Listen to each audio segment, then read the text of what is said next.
네, 오늘 함께 나누실 말씀은 요한일서 2장 말씀입니다.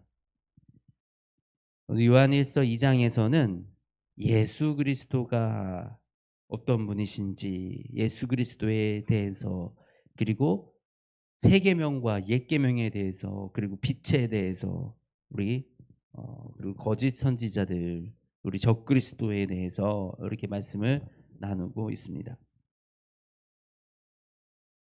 예수님, 예수님이 누구십니까?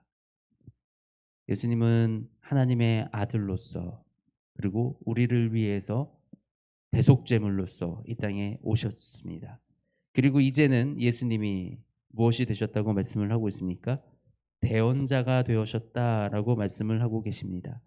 우리가 이 세상에 살면서 그 계명을, 하나님의 계명을 다 지키고 살아가면 너무나도 좋겠죠. 근데 사실 이 계명들을 전부 다 지키면서 마음으로도 죄를 짓지 않고 우리가 그렇게 살아갈 수 있는 사람이 있겠습니까?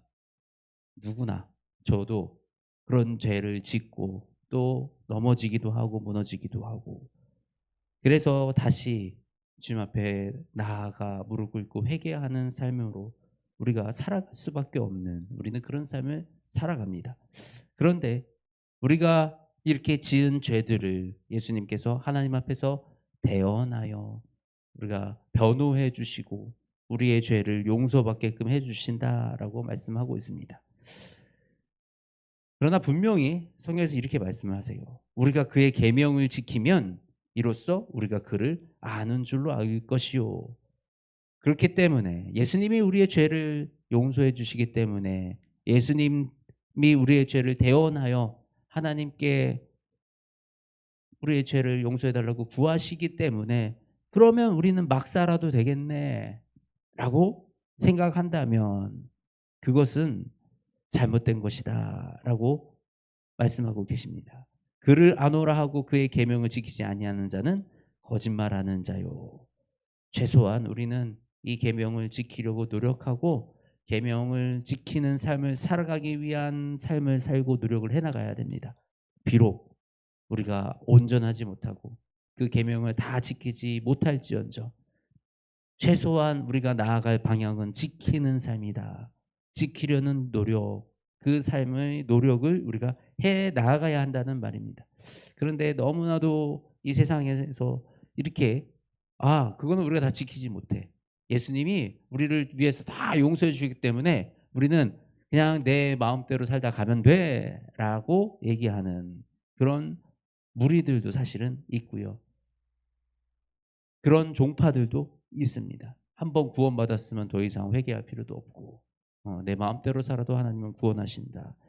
근데 우리가 분명히 알아야 될 것은, 우리가 이 땅에 살면서 이 계명을 지키려는 노력은 해야 된다라는 사실을 우리가 기억하기 원합니다.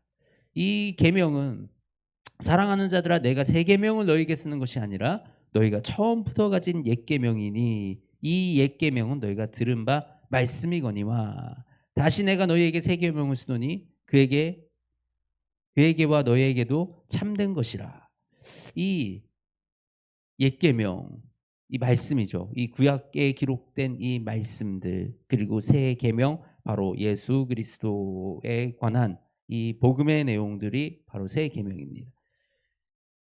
우리가 이 옛 계명, 예수님이 옛 계명에 대해서 뭐라고 말씀하셨어요? 내가 하나도 폐하지 아니하고 완성시키러 오셨다. 이 율법을 완성하러 오셨다라고 예수님께서 말씀하십니다. 우리가 이 성경을 읽으면서 성경의 전체적으로 이 성경에는 이 버릴 것이 하나도 없는 말씀이라는 사실을 우리가 기억하기 원합니다.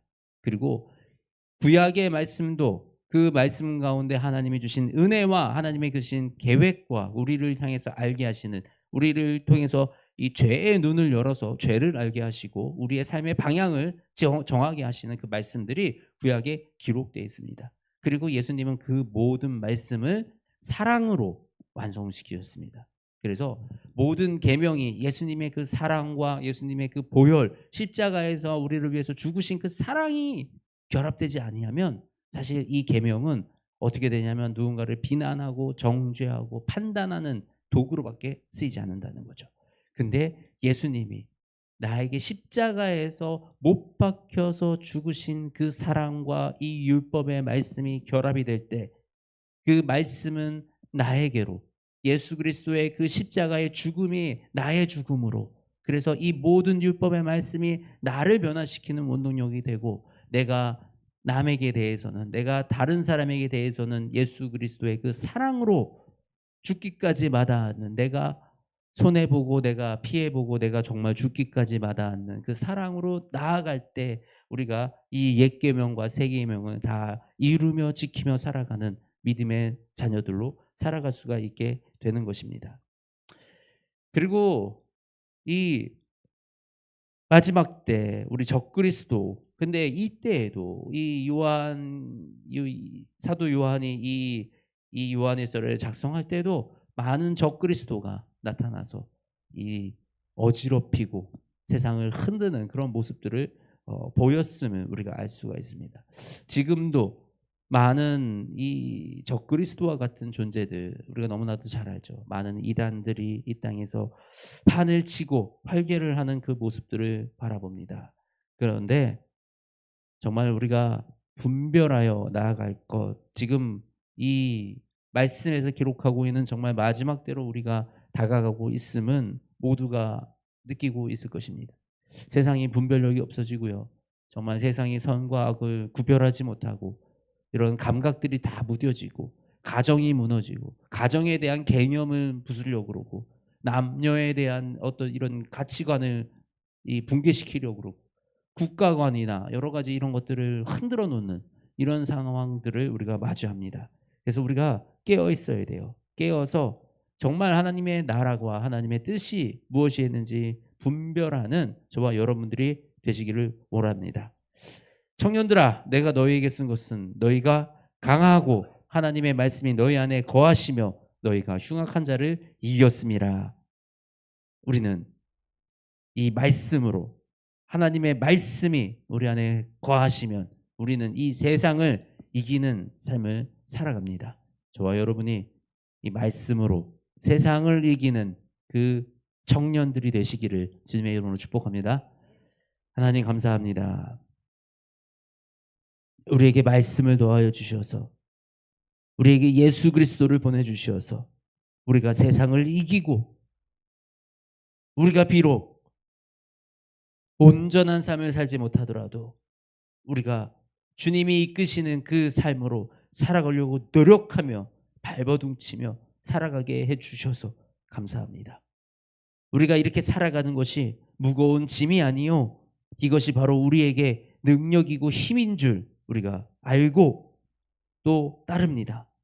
하나님 부족한 우리가 이 세상에 지지 아니하게 날마다 힘을 더하여 주시며 언제나 말씀의 능력으로 승리하며 살아갈 수 있도록 우리 인생 가운데 동행하여 주시옵소서.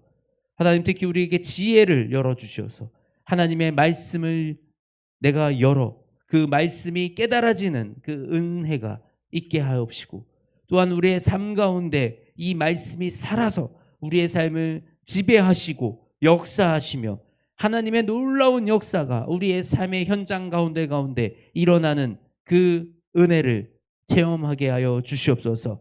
그리하여 하나님의 자녀들이 이 청년들이 주의 나라와 주의 백성들로 온전하게 세워져 이 땅에서 하나님의 영광을 드러내는 그 인생을 또 그 가정을 이루게 하여 주시옵소서. 주님 모든 것을 주님만 의지하며 주님만 바라봅니다. 하나님 이 영혼들을 돌봐 주시옵소서. 사랑이 많으신 우리 주 예수 그리스도의 이름으로 기도드립니다. 아멘.